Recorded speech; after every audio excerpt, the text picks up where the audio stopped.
6.25 전쟁이 발생한 지 67년이 지나고 있습니다. 북한 공산당의 침략으로 같은 민족이 원수가 되어서 총뿌리를 겨누고 싸운 비극이었습니다. 그로부터 3년 뒤 1953년 7월 27일에 휴전 협정이 체결이 되어서 38선이 그어지고 64년이 또 지나고 있습니다. 외관상 남한, 북한 독립된 국가처럼 보이고 평화가 유지되고 있는 것처럼 보였습니다. 그러나 최근에 북한 정권의 핵미사일 도발로 아직도 전쟁이 끝난 게 아니라는 사실을 생생하게 우리로 하여금 체감하게 만들었습니다. 휴전은 전쟁을 쉬는 것이지 전쟁은 종결된 것이 아닌데 그동안 전쟁이 종결된 것처럼 생각하고 살았던 것 같습니다. 아직도 한반도는 전쟁 중입니다. 휴전은 언제든지 전쟁이 일어날 수 있음을 알고 우리가 좀 더 안보의식을 가지고 정신을 바짝 차리고 살아야 되겠습니다. 에베소서 6장 10절에 보면 하나님을 믿는 성도는 총과 미사일과 폭탄으로 싸우는 것은 아니나 악한 영들과 영적 전쟁에 임하고 있는 상태임을 우리에게 알려주고 있습니다. 그런데 우리는 예수 믿고 구원받고 하나님의 자녀가 되어서 아무런 전쟁이 없는 것처럼 착각하고 신앙생활을 하고 삽니다. 전쟁이 완전히 끝나고 영원히 평화가 오는 날은 예수님이 왕으로 다시 오실 때입니다.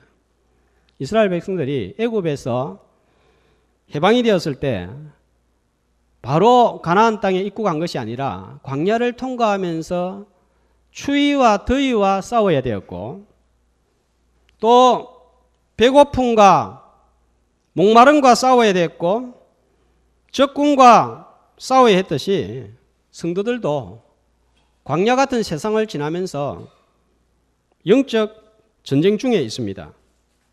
적군의 지휘관은 사탄 마귀입니다. 이 지휘관 사탄은 여러 가지 방법으로 성도들을 공격하고 유혹해서 믿음에서 탈선하게 만들고 불신앙의 길로 걸어가도록 합니다. 사용하는 방법이 너무나 교활하고 간교해서 이 전쟁에서 성도가 승리하는 것은 결코 쉽지가 않습니다.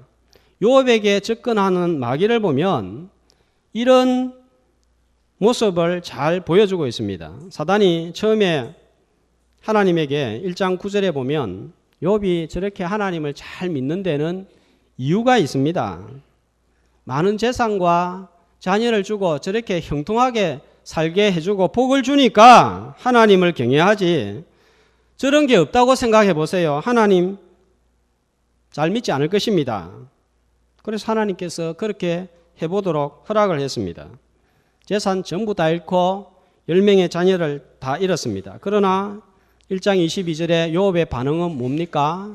주신 자도 여호와시요 취하신 자도 여호와이십니다 고백하면서 여전히 잃기 전에 하나님을 경외하고 섬겼던 것과 마찬가지로 다 잃고 난 다음에도 하나님을 경외하는 것을 포기하지 않았습니다. 자, 그래서 사단이 하나님께 참소한 것이 말한 것이 틀렸다, 거짓이다 하는 것이 증명이 되었습니다. 하나님께서 사단에게 이제는 네가 잘못되었다는 게 알겠느냐? 2장에서 그렇게 물으니까 사단은 기다렸다는 듯이 뭐라고 그럽니까?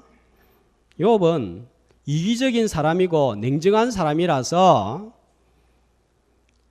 자기한테 일어나지 않은 일에 대해서는 그냥 저렇게 넘어갈 수 있지만 자기 몸에 해가 가해지고 자기가 고통을 받으면 하나님을 경외하지 아니하고 자 2장 5절에 보면 어떻게 할 거라고요? 주를 향하여서 욕을 할 것입니다 했습니다. 자, 여기에서 사단의 속성을 봅니다. 사단은 성도를 넘어뜨리기 위해서 왔다가 한번 실패했다고 포기하는 것이 아니라 계속 참소하고 계속 괴롭히는 것을 볼 수 있습니다. 재산을 빼앗고 가정을 파괴하고 심지어는 육체마저 치는 잔인함이 또 사단의 행동 속에서 봅니다. 자, 마귀는 이런 일을 위하여서 끊임없이 돌아다니고 있습니다. 자, 사단이 하는 일이 뭡니까? 1장 7절에 보면 사단이 하는 일이 뭡니까? 여기저기 두루두루 돌아다니는 거예요. 또 2장 2절에도 보면 사단이 하는 일은 여기저기 두루 돌아다니는 거예요. 두루 돌아다니는 이유가 뭡니까? 성도들을 축복하고 세워주기 위해서 돌아다니는 게 아니에요. 한 명이라도 넘어뜨려서 탈선하게 만들고 하나님으로부터 떠나게 만들고 신앙을 포기하도록 하기 위해서 돌아다니는 거예요. 그래서 베드로는 경고했습니다. 근신하고 깨어라. 너희 대적 마귀가 우는 사자같이 두루 돌아다니며 삼킬 자를 찾고 있다 그랬습니다. 오늘 누가 또 마귀에게 당할지 모르는 거예요. 그래서 정신을 바짝 차리라는 것입니다. 근신하고 깨어서 마귀와의 싸움에서 승리하는 저와 여러분이 되시기를 축복합니다. 욥의 상태를 보면 이 마귀의 행위가 얼마나 잔인하고 처참한지 알 수 있습니다. 자, 오늘 말씀을 읽다가 보면 계속해서 욥을 길을 읽다가 보면 자꾸 의문이 생기는데 왜 하나님께서 사단한테 하필이면 욥이 잘 믿는다 이렇게 자랑을 해가지고 사단으로 하여금 참소를 하게 하고 또 사단이 재산 잃게 해보십시오. 몸을 쳐보십시오. 자, 그렇게 요구를 하니까 허락을 하는지 이해가 되지 않습니다. 그러나 한 가지 분명한 사실은 욥과 사단을 통해서 사단이 하는 말이 틀렸고 거짓이라는 말이 온 천하에 지금 공포가 되고 공개가 되고 있다는 사실입니다. 자, 1장 1절부터 5절까지는 땅에서 일어난 일을 말씀하고 있고 6절부터 12절은 어디에서 일어나고 있는 일입니까? 하늘에서 일어나고 있는 일이에요. 다시 13절부터 22절까지는 땅에서, 2장 1절부터 6절까지는 하늘에서, 7절부터 10절까지는 또 땅에서, 그러니까 하늘과 땅의 장면이 번갈아 가면서 내용을 전개하고 있는데 이 사실을 통해서 사단의 말이 틀렸다는 것이 하늘의 천사들과 사람과 땅과 하늘에 공포가 되었다 하는 점입니다. 욥의 상황을 한번 보세요. 재산 다 잃고 자녀 다 잃었습니다.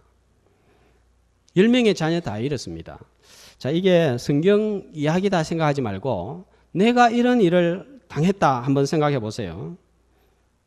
이게 과연 우리가 받아낼 수 있는 그런 상황이 되겠습니까?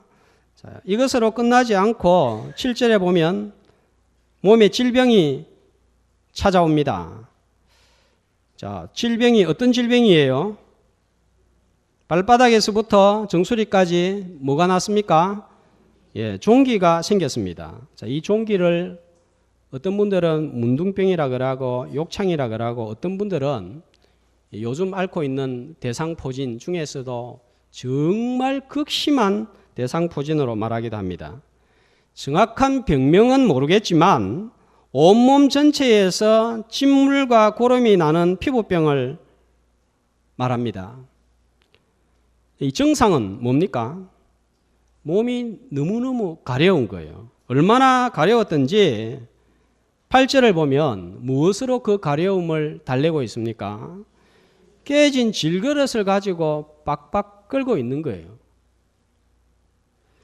이렇게 상처난 자국을 깨진 질그릇으로 긁어대면 어떻게 되겠습니까? 더 가려워집니다. 더 악화가 됩니다. 긁어 부스럼이 됩니다. 균이 전염이 되고 치료는 점점 어렵게 됩니다. 그런데도 욥은 조각으로 긁어서 병을 더 키우고 있습니다. 왜 그럴까요? 욥 이제 돈 다 떨어졌습니다. 망했습니다. 간호해 줄 사람도 없습니다.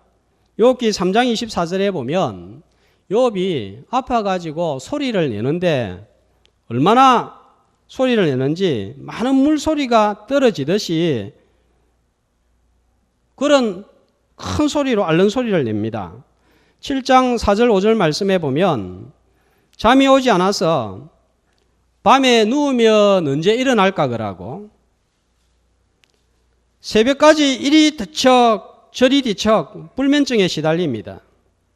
또 몸에 고름이 터지고 피가 나오고 그러니까 온몸에 구더기가 달라붙는 거예요. 그리고 이 구더기가 흙을 가져와서 그런지 안 그러면 또 뭐 흙을 몸에 발라서 그런지 몰라도 흙덩이가 몸에 붙습니다. 그러니까 욥의 옷이 구더기와 흙덩이라고 7장 25절은 그렇게 고백하고 있습니다. 피부는 딱딱해졌다가 고름이나 피로 인해서 터지고 자, 이런 욥의 모습을 보면 사람의 모습이라고 볼 수 없습니다. 병든 짐승처럼 보입니다. 자, 그런데 더 견딜 수 없는 일이 발생했습니다. 이렇게 힘들고 어려울 때 옆에 있는 사람이 위로하고 격려하고 도와줘야 되는데 제일 가까운 아내가 옆에서 9절에 보면 뭐라고 그럽니까? 길게 말하지도 않아요. 뭐라고 그럽니까? 하나님 욕하고 죽어라. 살아있는 사람 보고 죽어라 하는 말은 무슨 말입니까? 자살해라는 말이에요. 옛날이나 지금이나 아내가 무섭네요. 그러니까 아내가 겁납니다. 욥의 아내의 심정은 한편으로 이해가 됩니다. 하늘처럼 믿었던 남편이 하루아침에 송장이 되고 인간 쓰레기로 전락하면서 제일 큰 피해를 입은 사람은 욥의 아내였습니다. 남편이 몰락하니까 아내도 같은 신세가 되어버렸습니다. 자, 이때 욥의 나이가 대략 60 전으로 추정을 하니까 나이 들어서 그야말로 어떻게 된 거예요? 찬밥 신세를 지나서 천덕꾸러기가 되어버리고 말았습니다.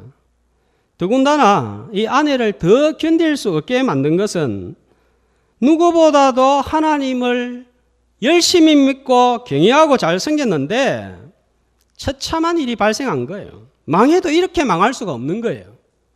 잘 살 때에는 형통할 때에는 아내는 욥보다 더 하나님을 잘 생겼는지도 모르겠습니다. 그런데 이제는 다 망했는데 망해도 이렇게 망할 수가 있는가? 처참해도 이렇게 처참할 수 있는가? 이런 상황인데도 욥은 여전히 하나님을 변함없이 경외하고 늘 주여 주여 하니까 화가 나서 남편의 말에 독가스를 쏘았습니다. 얼마나 남편이 싫었는지 욥기 19장 17절 지난번에도 본 말씀이죠. 얼마나 싫었으면 아이고 저거 내일 아침에 일어났을 때 숨 안 쉬면 좋겠다 이렇게 된 거예요. 혹시 그런 마음을 가진 아내가 있습니까? 예, 남편이 숨 안 쉬면 좋겠다. 예, 하여튼 아내가 무섭습니다. 여자들이 독합니다. 입에 냄새가 나니까 그랬던 것 같아요. 그렇게 사느니 교회 그만 다니고 자살해라 이 말이에요. 상처난 자국에 소금을 팍팍 뿌린 거예요. 아내의 한마디는 마음을 죽이고 생각을 죽이는 말이었습니다. 이런 욥의 아내를 두고 칼빈과 어거스틴은 이런 신학자들은 이 욥의 아내를 사단의 도구, 사단의 하인이라고 했고 어떤 사람은 제2의 하와라고 별명을 붙이기도 했습니다. 심정은 이해가 되지만 욥의 괴로움을 몇십 배 가중시키는 죽이는 말이 되었습니다. 여러분 이 말이 참 중요합니다. 하나님께서 세상을 창조하기 전에 땅은 혼돈하고 공허하고 흑암만 깜깜이 덮여 있었고 죽어 있었어요. 그런데 하나님께서 빛을 만들고 땅을 만들고 꽃을 만들고 식물을 만들고 하늘에는 새와 바다에는 고기를 만들고 마지막에는 사람을 만들어서 온 땅에 생명을 부여함으로써 보시기에 아름다운 세상이 되게 했습니다. 죽어있는 땅을 생명의 땅으로 만드는 데 사용한 하나님의 도구는 무엇입니까? 무엇이었습니까? 어떻게 죽음의 땅을 생명의 땅으로 만들었습니까? 뭡니까 도구가? 하나님이 가라사대, 하나님이 이르시되 하나님의 말씀이었습니다. 하나님께서 사람들에게 은혜를 주신 것은 하나님의 말씀을 닮아서 살리기 위해서 준 거예요. 그런데 살리기 위해서 은혜를 사용하지 않고 죽이는 일에 말을 사용하는 사람들의 입술을 자주 경험합니다. 이 말은 참 신비한 것 같아요. 단어 하나만 바꾸어도 뜻이 완전히 달라집니다. 너는 얼굴도 참 예뻐 하면 기분이 굉장히 좋아요. 그런데 너는 얼굴만 참 예뻐 하면 기분이 확 달라지는 거예요. 너는 말도 참 예쁘게 잘해. 너는 말만 잘해. 도, 만, 글자 한자 차이인데 뜻이 완전히 반대가 됩니다. 지난 월요일 고려신약대학원 50일의 동기회를 저희 교회에서 가졌습니다. 제가 속한 동기회이기 때문에 우리 교회에서 저녁 식사를 제공했는데 저녁을 먹고 나서 하는 말이 와, 밥이 너무 맛있다는 거예요. 우리 교회에서 제공하니까 의뢰이 또 인사하구나 생각을 했습니다. 근데 이번엔 제가 우리 교회 밥 맛있다 제 입으로 한마디도 안 하고 가만히 있어 봤어요. 어떻게 말하는가 싶어서. 근데 한두 사람이 아니고 전부 다 하는 말이 그냥 맛있다 이게 아니고 극찬을 보내는 거예요. 밥이 어떻게 이렇게 맛있냐는 거예요. 간이 예술이다. 이게 뭐가 짭지도 않고 어떻게 이런 맛이 날 수 있느냐는 거예요. 가지도 맛있고 야 깻잎을 어떻게 그렇게 반찬을 만들 수가 있지? 제 말이 아니에요. 명절도 아닌데 꼬시를 어떻게 그렇게 예쁘게 정성스럽게 만들었나? 성도들 정성이 진짜 대단하다 그러는 거예요. 집사님, 권사님들이 식당에서 음식 준비하는 모습을 보고 야 너무 다들 평안해 보인다. 교회가 정말 엄마품처럼 따뜻하게 느껴진다. 교회 분위기가 너무 평안하고 좋다 그러는 거예요. 그러면서 또 야, 김 목사는 좋겠다, 부럽다. 거의 한 사람도 빠지지 않고 다 이렇게 말을 했습니다. 그래서 제가 밥 한 그릇 얻어먹고 어떻게 다 아냐고 했더니 동기들이 이제 5학년이 되다 보니까 다 눈치가 있어요. 한 번만 딱 이렇게 교회 가서 보면 다 아는 거예요. 다 안다는 거예요. 그리고 장로님들이 인사를 했는데 아니 장로님들 인상이 왜 저렇게 좋냐는 거예요. 또 장로님들 인상이 저렇게 편안할 수가 있느냐는 거예요. 어떤 분은 목사님 인상이 좋은 줄 알았는데 장로님 인상이 더 좋다는 거예요. 이거는 사실인지 아닌지 잘 모르겠습니다. 속으로 제가 장로님 두 분 더 계시는데 왔으면 어떻게 또 말했을까 하는 생각이 들어요. 동기회 회장은 또 다음날 전화가 와서 정말 고맙습니다. 감사합니다. 수고했습니다. 교회 분위기 너무 좋더라.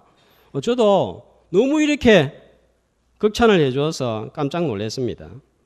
밥 한 그릇 먹고 다들 이렇게 말해주니까 감사하고 우리 교회에 대한 자부심이 생기고 엔돌핀이 제 속에서 확 도는 것을 느꼈습니다. 야, 이 말이 사람을 살리구나 하는 생각이 들었습니다. 하나님을 욕하고 죽어라 대신에 하나님 높이고 살라 글자 한자 두 자만 바꾸면 완전히 뜻이 달라지고 사람의 마음이 달라질 수 있는데 욥은 아내는 죽이는 말을 한 거예요. 아내가 말을 잘못하면 남편을 죽입니다. 사단은 말을 따라 역사하는 거예요. 욥의 아내는 이유 없이 하나님 잘 믿겠습니까? 이렇게 해보세요. 또 2장 5절에 뼈와 살을 치보세요. 하나님 욕할 것입니다. 그렇게 했는데 욥의 아내는 욕하고 죽어라 하면서 사단의 말이 사실임을 증명하는 사람이 되어버렸습니다. 사단의 하녀 같은 역할을 하고 말았습니다.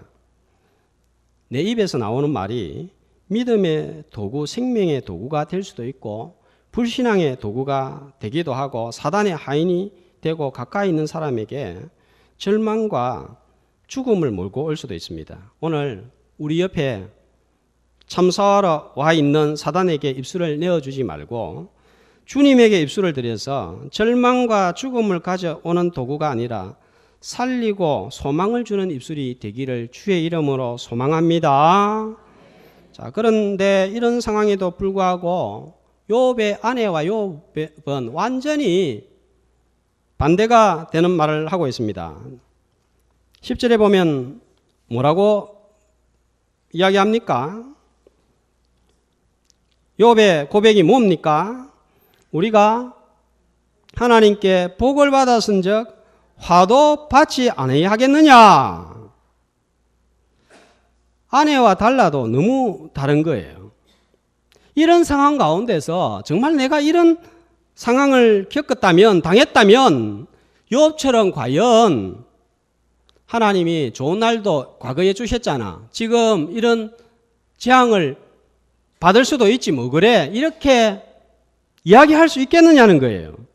도대체 욥은 어떻게 해서 이런 고백을 할 수 있었습니까? 도대체 무엇이 욥으로 하여금 이런 불가능한 고백을 하게 만들었냐는 거예요.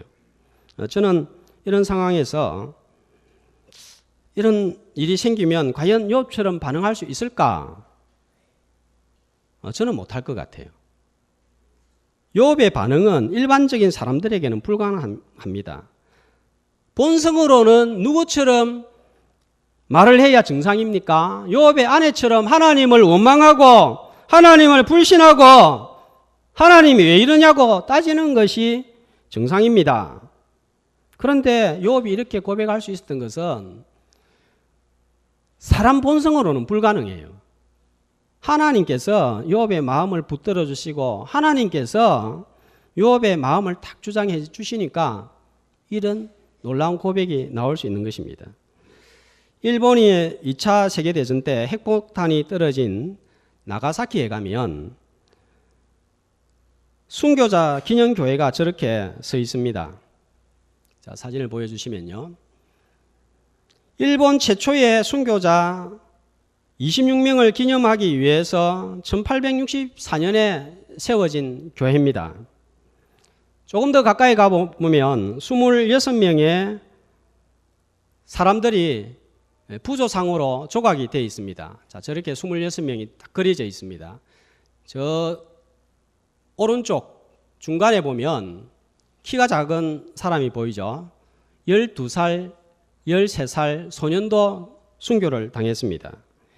임진왜란을 일으켰던 도요토미 히데요시가 일본에 복음이 전파되고 일본이 기독교화가 되면 나라의 정체성이 사라지고 서양의 나라를 빼앗길 수 있다는 생각이 드니까 한 발도 이제부터는 기독교가 발을 붙이지 못하게 만들어야 되겠다. 그래서 정말 극심한 박해를 시작합니다.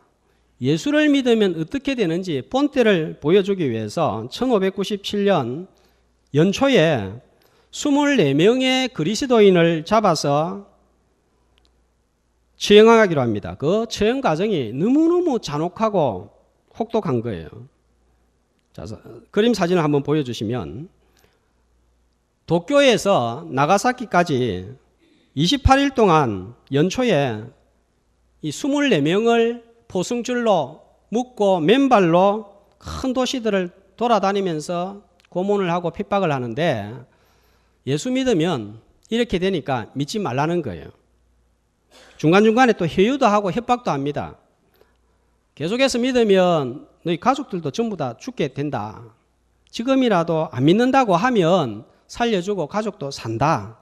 12살짜리, 13살짜리 아이도 포함되어 있으니까 그 아버지를 데리고 와서 설득하고 믿으면 아버지도 살고 너도 살지만 안 믿으면 네 아버지도 죽고 너 엄마도 죽고 다 죽는다. 협박을 합니다. 도중에 한 명도 부인을 하지 않는 거예요. 그런데 이렇게 쭉 걸어오는데 제일 그림이 세 부분으로 나눠져 있습니다. 맨 밑에 포승줄을 매가지고 쭉 걸어옵니다. 자, 그런데 중간 부분에 보면 앞부분에 두 사람이 포승줄에 묶여 있는 모습 보입니까? 여기 두 사람이 따로 포승줄에 묶여 있습니다. 이 남자 2명이 쭉 24명이 묶여가는 모습을 보고 왜 이런 일을 당하느냐고 물으니까 이 사람들이 이야기를 합니다. 우리는 다른 잘못이었고 우리를 위해 죽으신 예수님을 믿는다는 것 때문에 이런 일을 당한다고 하니까 2명이 그러면 우리도 예수 믿겠다. 우리도 같이 끌려가겠다 하면서 자원해서 대열에 동참해서 26명이 된 거예요. 발은 부러뜨고 피투성이가 되고 옷은 다 찢어지고 나가사키에 도착해서 전부 십자가에 처형을 시킵니다. 죽기 직전에 지금이라도 안 믿겠다고 부인하면 살려주겠다고 하는데 한 명도 부인하지 않고 다 순교당합니다. 순교 직전에 바오로미키라는 사람이 마지막에 이런 말을 남깁니다. 여기에 오신 모든 사람들이요, 제가 하는 말을 잘 들어주십시오. 저는 필리핀 사람도 아니고 일본 사람으로 예수회의 조수입니다. 나는 아무런 죄도 저지르지 않았지만 다만 우리 주 예수 그리스도의 가르침을 전했기 때문에 죽는 것입니다. 나는 이런 이유로 죽는 것을 기뻐하고 이것은 하나님께서 내게 주신 커다란 은혜로 여깁니다. 지금 이때를 두고 여러분을 속일 생각은 없으므로 인간의 구원을 위해서 그리스도를 믿는 길 외에는 구원의 길이 없다고 확신합니다.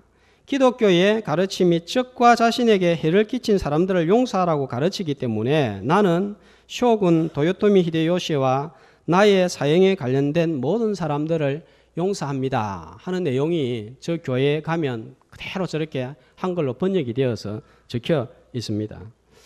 여러분, 지금 목이 달아나는 상황 가운데서 이런 말을 어떻게 할 수 있습니까?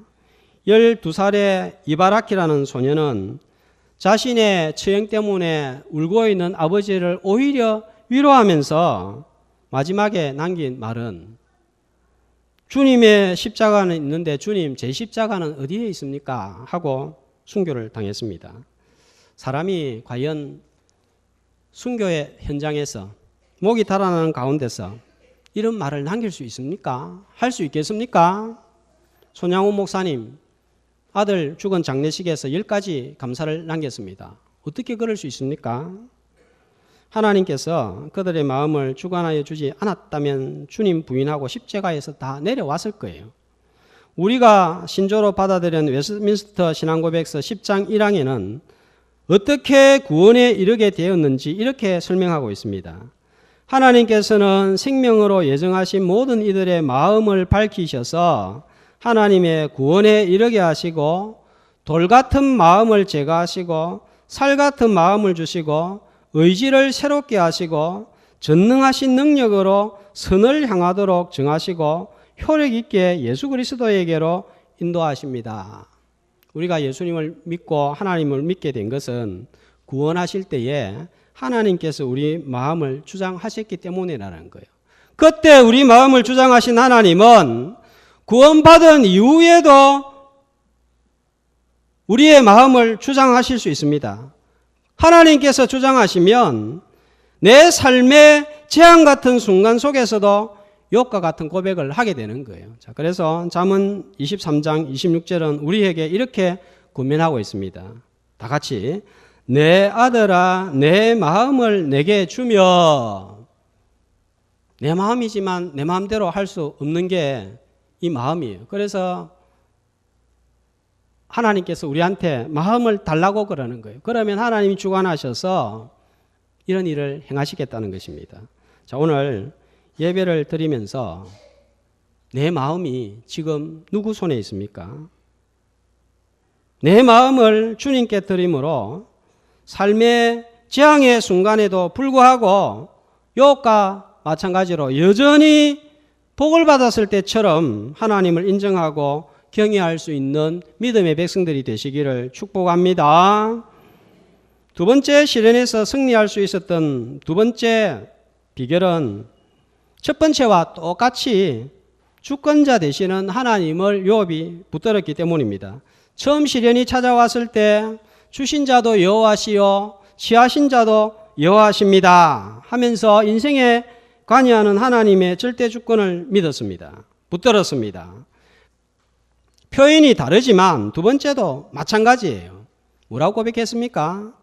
우리가 복을 받았은즉 화도 받지 않겠느냐? 곡식이 결실을 하기 위해서는 맑은 날만 있으면 결실이 안 됩니다. 비가 오는 날이 있어야 됩니다. 바람 부는 날도 반드시 있어야 됩니다. 성도의 인생은 맑은 날과 비 오는 날이 함께 있어서 시줄과 날줄이 엮여 있듯이 그래서 옷이 만들어지는 것처럼 완성이 됩니다. 비가 오고 바람이 부는 날은 우연이 아닌 거예요. 우리의 삶을 완성하기 위해서 하나님께서 허락하신 날입니다. 그런데도 우리는 늘 햇볕 나는 날, 또 형통한 날, 하나님이 복 주시는 날, 그 날을 주님이 주시는 날이라 생각하고 비가 오고 바람이 부는 날은 있어서는 안 된다고 생각을 합니다. 우리 삶에 이해할 수 없는 일이 일어날 수 있고 좋아하지 않는 일도 발생할 수 있습니다. 그러나 우연한 일은 일어날 수 없습니다. 참새 한 마리도 그냥 떨어지지 않습니다. 그런데 하나님의 형상대로 지어진 하나님의 자녀에게 우연이란 있을 수 있겠습니까? 눈물 나고 복잡한 상황을 만나고 아플 때 중요한 게 있습니다. 세상줄을 전부 끊어버리고 하나님만 바라보는 거예요. 하나님을 바라보는 것이 아니라 하나님만 바라보는 것이 중요합니다. 왜냐하면 주님에게는 길이 있기 때문입니다. 예수님이 자신을 가리켜서 뭐라고 그랬습니까? 내가 곧 길이요. 주님에게 길이 있는 거예요. 주님을 통하면 길이 날 수가 있는 거예요. 물으면 살 수가 있습니다. 찾아온 어려움과 환난을 극복하지 못하고 실패하고 망하는 것은 길이 없기 때문이 아니라 길이 있는데 길을 보지 못했기 때문입니다. 나에게 발생하는 모든 일은 주님의 손안에서 일어나기 때문에 주님께서 길을 알고 답을 알고 계십니다. 복을 주실 때에도 이유가 있고 화를 당할 때에도 이유가 있습니다. 이스라엘 백성들이 광야에 들어선 것은 우연입니까? 아닙니다. 하나님이 인도하신 거예요. 괴롭히려고 인도하신 것도 아니고 죽이려고 인도하신 것은 더더욱 아닙니다. 왜 이런 험한 광야가 있습니까? 물으면 이유는 모릅니다. 그러나 분명한 것은 복이든 화이든 하나님께서 주셨다는 것이고 복의 현장에 계셨던 하나님은 재앙의 현장에 똑같이 계신다는 진리입니다. 욥이 이 진리를 믿었습니다. 그래서 욥은 재앙의 날에 하나님을 부인하지도 않았고 입술로 범죄하지도 않았습니다. 욥의 아내는 형통이라는 환경이 믿음의 기초였지만 욥은 복이든 화이든 모두가 하나님의 손안에서 일어난다는 주권이 그 신앙의 기초였습니다. 이 믿음과 확신이 욥으로 하여금 불가능한 고백을 만들어낸 거예요. 욥은 어떻게 해서 하나님께 마음을 드릴 수 있었고 이런 주권을 믿게 되었습니까? 자, 욥기 1장 5절을 다시 한번 보겠습니다. 1장 5절 끝에 말씀 같이 한번 읽어보겠습니다. 끝에 말씀만 욥의 행위가 항상 이러하였더라. 욥의 행위가 어떻습니까? 항상 예배드리는 삶이에요. 예배를 통해서 그 마음을 하나님께 드릴 수 있었고 그 진리를 붙들 수 있었습니다. 그러니까 예배 잘 드려야 돼요. 예배 드릴 때 졸고 찬송할 때 그냥 세상 노래 부르듯이 불러가지고는 이런 마음이 주어지지 않는다는 거예요. 예배 시간을 통하여서 하나님께 진심으로 예배를 드림으로 우리 속에 하나님께서 내 마음을 주장하시고 또 하나님의 주권을 믿는 믿음이 확실하게 굳게 세워져서 재앙의 날에도 변함없이 하나님을 잘 섬겨나가는 저와 여러분 되시기를 주의 이름으로 축복합니다.